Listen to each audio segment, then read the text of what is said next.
நிச்சயம் ஒரு நாள் இந்த ஸ்திரீயைப் போல ஆண்டவருடைய சமூகத்திற்கு முன்பாக நாம் எல்லோரும் நிற்கதான் போறோம். அந்த நியாய தீர்ப்பு நாளிலே எல்லோரும் நாம் எல்லோரும் ஆண்டவருக்கு முன்பாக நிற்கத்தான் போகிறோம். எனக்கு ஒரு ஆசை உண்டு.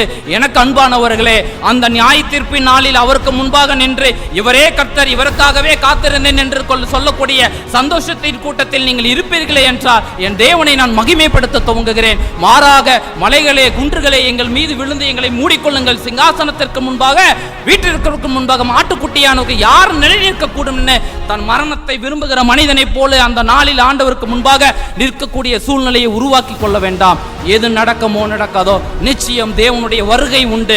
அந்த நாளில் நாம் எல்லோரும் அவருக்கு முன்பாக நியாய தீர்ப்பில் நிற்கத்தான் போகிறோம். எனக்கு ஒரு ஆசை உண்டு.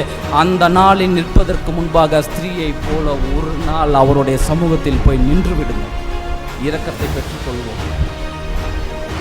நான் ஒவ்வொரு நாளும் ஆசைப்படுகிறேன், அந்த ராஜ்யத்தின் நாளிலே, நியாய தீர்ப்பின் நாளிலே உங்களுக்கு முன்பாக நிற்பதை விட இன்று ஒவ்வொரு நாளும் அந்த ஸ்திரீயை போல அமைதியாய் நின்று தேவனுடைய இரக்கத்தையும் மன்னிப்பையும் பெற்றுக்கொள்ளவே நான் ஆசைப்படுகிறேன்.